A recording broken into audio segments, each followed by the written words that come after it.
ನಮಸ್ಕಾರ. ಸುದ್ದಿ ಮೃದಂಗ ನ್ಯೂಸ್ಗೆ ಸ್ವಾಗತ. ನಾನು ಎಚ್.ಎಸ್. ಸುಧೀಂದ್ರ ಕುಮಾರ್. ಮುಖ್ಯಾಂಶಗಳು: ಅಸಂಘಟಿತ ಪುರೋಹಿತ ಕಾರ್ಮಿಕ ಫೆಡರೇಷನ್ ವಾರ್ಷಿಕೋತ್ಸವ, ವಿನಯ್ ಕುಲಕರ್ಣಿ ಅಧ್ಯಕ್ಷ ಸ್ಥಾನದಿಂದ ತೆಗೆಯುವಂತೆ ಎನ್.ಆರ್. ರಮೇಶ್ ಆಗ್ರಹ, ಅದ್ದೂರಿಯಾಗಿ ನಡೆದ ವಿಶ್ವ ಪರಿಸರ ದಿನಾಚರಣೆ. ಕರ್ನಾಟಕ ರಾಜ್ಯ ಅಸಂಘಟಿತ ಪುರೋಹಿತ ಕಾರ್ಮಿಕರ ಫೆಡರೇಷನ್ನ ಮೊದಲ ವಾರ್ಷಿಕೋತ್ಸವ ಸಮಾರಂಭ ಕನಕಪುರ ರಸ್ತೆಯ ರವಿಶಂಕರ್ ಗುರೂಜಿ ಆಶ್ರಮದ ಆರ್ಟ್ ಆಫ್ ಲಿವಿಂಗ್ನಲ್ಲಿ 17ರ ನಾಳೆ ನಡೆಯಲಿದೆ. ರಾಜ್ಯಾಧ್ಯಕ್ಷ ಡಾಕ್ಟರ್ ಶ್ರೀನಿವಾಸ ಮೂರ್ತಿ ಈ ವಿಷಯ ತಿಳಿಸಿದ್ದಾರೆ. ಕಾರ್ಯಕ್ರಮದಲ್ಲಿ ಕರ್ನಾಟಕ ರಾಜ್ಯ ಆರೋಗ್ಯ ಸಚಿವ ದಿನೇಶ್ ಗುಂಡೂರಾವ್ ಸೇರಿದಂತೆ ಹಲವು ಮುಖಂಡರು ಸಮಾರಂಭದಲ್ಲಿ ಪಾಲ್ಗೊಳ್ಳಲಿದ್ದಾರೆ. ಜಿಲ್ಲೆಯಿಂದ 2 ಸಾಧಕ ಪುರೋಹಿತರಿಗೆ ಅಭಿನಂದನಾ ಸಮಾರಂಭ ಏರ್ಪಡಿಸಲಾಗಿದೆ ಎಂದು ಅವರು ತಿಳಿಸಿದ್ದಾರೆ.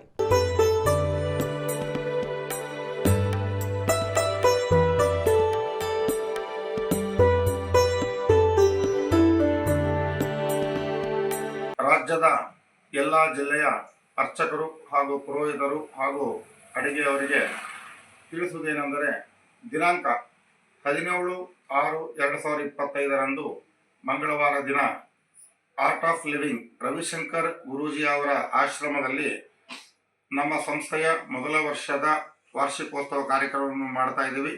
ಹಾಗಾಗಿ ರಾಜ್ಯದ ಎಲ್ಲ ಅರ್ಚಕರು, ಪುರೋಹಿತರು, ಅಡಿಗೆಯವರು ಈ ಒಂದು ಕಾರ್ಯಕ್ರಮಕ್ಕೆ ಬಂದು ಎಲ್ಲರೂ ಶುಭವನ್ನು ಕೋರಿ ಯಶಸ್ವಿಗೊಳಿಸಬೇಕೆಂದು ಈ ಮೂಲಕ ನಾವು ಕೋರ್ತಾ ಇದ್ದೇವೆ. ರಾಜ್ಯದಲ್ಲಿ ನಾಳೆಯ ದಿನ ಸುಮಾರು ಬೆಂಗಳೂರಿನಲ್ಲಿರ್ತಕ್ಕಂಥ ಅನೇಕ ಶಾಸಕರುಗಳು, ಸಚಿವರುಗಳು ಹಾಗೂ ರಾಜ್ಯದಲ್ಲಿರ್ತಕ್ಕಂಥ ಶಾಸಕರುಗಳು, ಎಂಪಿಗಳು ಎಲ್ಲ ಮುಖ್ಯ ಗಣ್ಯ ವ್ಯಕ್ತಿಗಳನ್ನು ಆಹ್ವಾನ ಕೊಟ್ಟಿದ್ದೇವೆ. ಹಾಗೆ ರಾಜ್ಯದಲ್ಲಿ ಇರ್ತಕ್ಕಂಥ ಅಖಿಲ ಕರ್ನಾಟಕ ಬ್ರಾಹ್ಮಣ ಮಹಾಸಭಾ ಅಧ್ಯಕ್ಷರುಗಳಿಗೆ, AKBMS ಸದಸ್ಯರುಗಳಿಗೆ ಆಹ್ವಾನವನ್ನು ಕೊಟ್ಟಿದ್ದೇವೆ. ದಿನಾಂಕ 17/6/2025 ನಡೆಯಲಿರುವ ನಮ್ಮ ಅಸಂಘಟಿತ ಪುರೋಹಿತ ಫೆಡರೇಷನ್ನ ಮೊಟ್ಟಮೊದಲ ವಾರ್ಷಿಕೋತ್ಸವದ ಕಾರ್ಯಕ್ರಮಕ್ಕೆ ತಾವೆಲ್ಲರೂ ಸಕುಟುಂಬ ಸಮೇತರಾಗಿ ಬರಬೇಕಾಗಿ ತಮ್ಮಲ್ಲಿ ಸಲಹೆ ಪ್ರಾರ್ಥನೆ.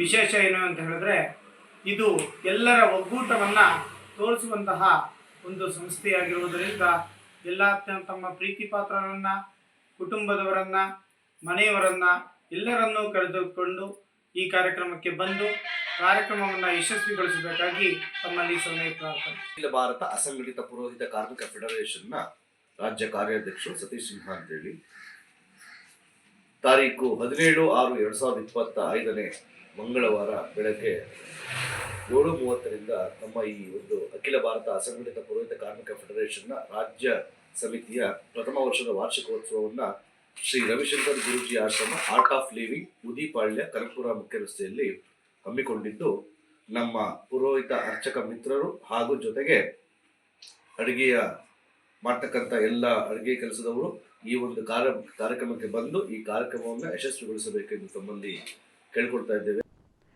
ಸುಪ್ರೀಂ ಕೋರ್ಟ್ ಆದೇಶದಂತೆ ಬಂಧಿಸಲ್ಪಟ್ಟು ಸೆರೆಮನೆಗೆ ಹೋಗಿರುವ ಶಾಸಕ ವಿನಯ್ ಕುಲಕರ್ಣಿ ಅವರಿಗೆ ನೀಡಿರುವ ಅಧ್ಯಕ್ಷ ಸ್ಥಾನದಿಂದ ಕೂಡಲೇ ತೆಗೆದುಹಾಕುವಂತೆ ಮುಖ್ಯಮಂತ್ರಿ ಸಿದ್ದರಾಮಯ್ಯ ಅವರಿಗೆ ಬಿಬಿಎಂಪಿ ಮಾಜಿ ಆಡಳಿತ ಪಕ್ಷದ ನಾಯಕ ಎನ್.ಆರ್. ರಮೇಶ್ ಆಗ್ರಹಿಸಿದ್ದಾರೆ.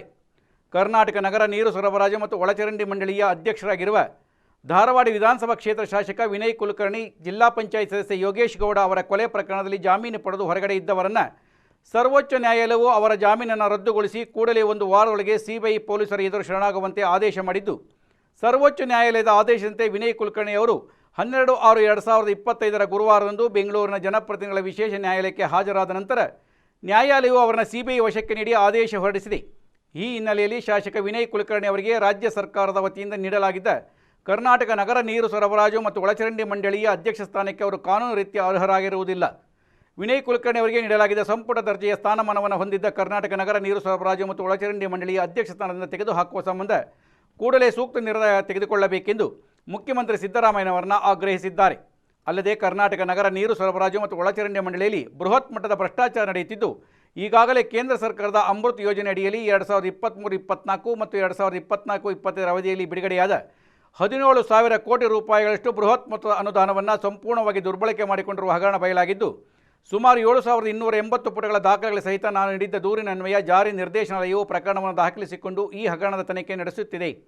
ಬೆಂಗಳೂರು ಮಹಾನಗರವನ್ನು ಹೊರತುಪಡಿಸಿ ರಾಜ್ಯದ ಇನ್ನುಳಿದ ನಗರಗಳ ವ್ಯಾಪ್ತಿಯನ್ನು ಹೊಂದಿರುವ ನಗರಾಭಿವೃದ್ಧಿ ಇಲಾಖೆಯ ಅಧೀನದಲ್ಲಿ ಬರುವಂತಹ ಕರ್ನಾಟಕ ನಗರ ನೀರು ಸರಬರಾಜು ಮತ್ತು ಒಳಚರಂಡಿ ಮಂಡಳಿ ಮತ್ತು ಪೌರಾಡಳಿತ ಇಲಾಖೆಗಳಲ್ಲಿ ಹಿಂದೆಂದೂ ಕಾಣದಂತಹ ದೊಡ್ಡ ಮಟ್ಟದ ಭ್ರಷ್ಟಾಚಾರ ನಡೆಯುತ್ತಿರುವುದು ಬಹಿರಂಗ ಸತ್ಯವಾಗಿರುತ್ತದೆ ಎಂದು ಎನ್.ಆರ್. ರಮೇಶ್ ತಿಳಿಸಿದ್ದಾರೆ. ಯಶವಂತಪುರ ವಿಧಾನಸಭಾ ಕ್ಷೇತ್ರ ವ್ಯಾಪ್ತಿಯ ಹೇರೋಹಳ್ಳಿ ಬ್ಲಾಕ್ ಕಾಂಗ್ರೆಸ್ ಸಮಿತಿಯಿಂದ ಹೇರೋಹಳ್ಳಿ ಬಿಬಿಎಂಪಿ ಸಮುದಾಯ ಭವನದಲ್ಲಿ ವಿಶ್ವ ಪರಿಸರ ದಿನಾಚರಣೆ ಆಯೋಜಿಸಲಾಗಿತ್ತು. ಕಾರ್ಯಕ್ರಮದಲ್ಲಿ ಹೇರೋಹಳ್ಳಿ, ದೊಡ್ಡಬಿದರಕಲ್ಲು, ಕೊಡಿಗೆಹಳ್ಳಿ ವ್ಯಾಪ್ತಿಯ ಸರ್ಕಾರಿ ಶಾಲೆಗಳು ಹಾಗೂ ಅನುದಾನಿತ ಶಾಲೆಗಳ ವಿದ್ಯಾರ್ಥಿಗಳಿಗೆ ಪರಿಸರಕ್ಕೆ ಸಂಬಂಧಿಸಿದಂತೆ ಚರ್ಚಾ ಸ್ಪರ್ಧೆ, ರಸಪ್ರಶ್ನೆ ಸ್ಪರ್ಧೆ, ಚಿತ್ರಕಲಾ ಸ್ಪರ್ಧೆ, ಪ್ರಬಂಧ ಸ್ಪರ್ಧೆಗಳನ್ನು ಆಯೋಜಿಸಲಾಗಿತ್ತು. ಸಮಾರಂಭದಲ್ಲಿ ಯಶವಂತಪುರ ಕ್ಷೇತ್ರ ಶಾಸಕ ಎಸ್ ಟಿ ಸೋಮಶೇಖರ್ ಉಪಸ್ಥಿತರಿದ್ದು ಬಹುಮಾನ ವಿತರಿಸಿದರು. ಎಲ್ಲ ಹಂಗೆ ಸೇರಿ ನಿಂತ್ಕೊಳ್ಳಿ. ಅಲ್ಲೋಗಿ ನೀವು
ಹಸುರಾದುಗೋ ಕವಿಯಾತ್ಮಂ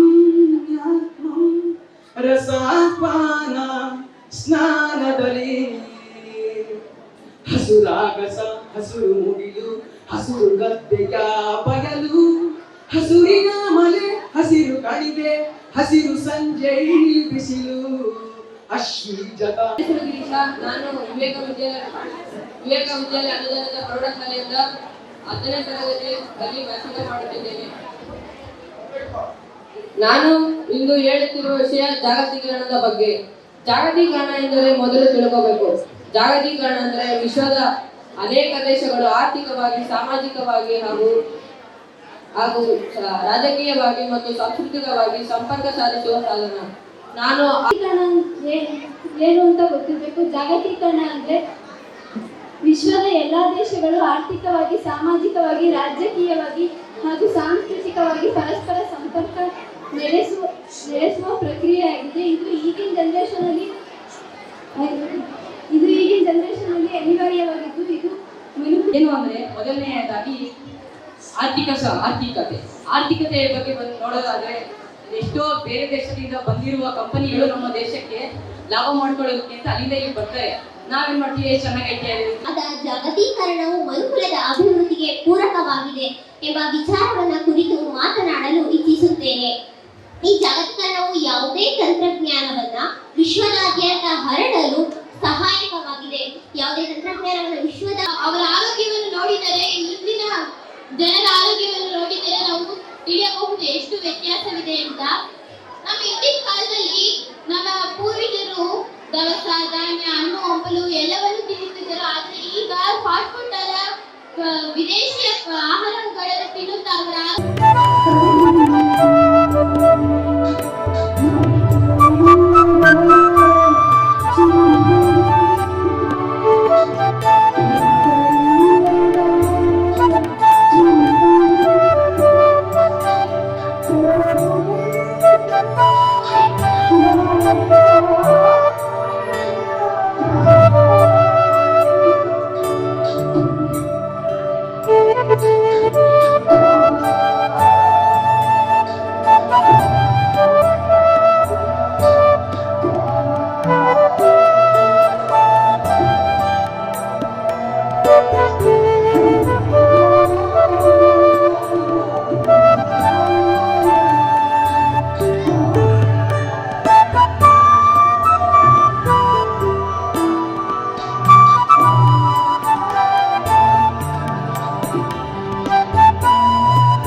ಪಾಳ್ಯ. ಕೀರ್ತಿ ಎ 6th ಸ್ಟ್ಯಾಂಡರ್ಡ್ ತಿಮ್ಮರಸ್ ಪಾಳ್ಯ. 3 ಜನ ಹೆಣ್ಮಕ್ಳು ಮಾತುಕತೆ ಇವತ್ತು